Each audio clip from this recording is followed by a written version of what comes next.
Hélène a 6 ans, l'âge de rentrer à l'école primaire. Née dans une famille brésilienne installée au Japon, elle n'a jamais eu l'occasion de bien apprendre le japonais. Chaque matin, elle se rend donc dans cet établissement, dirigé par une association brésilienne locale. Au programme, des cours sur la culture et la langue nippone.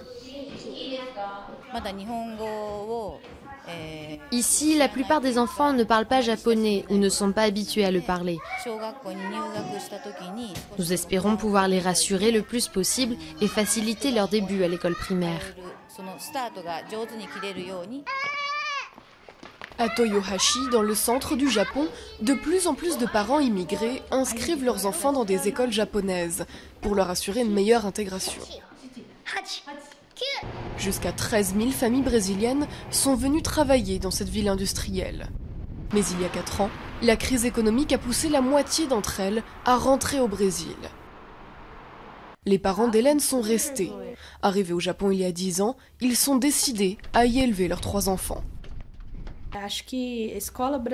Il y a des écoles brésiliennes ici qui enseignent notre langue maternelle, le portugais. Mais je préfère une école japonaise parce que l'on vit au Japon.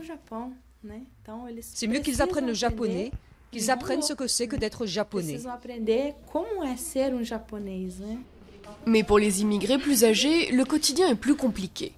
Venue du Brésil, Kumiko Sugimoto travaillait dans une boulangerie, ici au Japon, mais a été licenciée.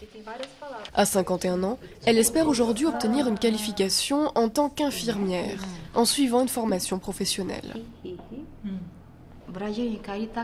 Avant, je pensais que j'allais rentrer au Brésil, mais mes filles sont nées ici et maintenant on ne peut pas rentrer. Donc aujourd'hui, il faut que j'obtienne le plus de qualifications possible et je ne pense pas qu'on rentrera un jour au Brésil. Trouver un travail stable lui permettra de se sentir définitivement chez elle, au Japon.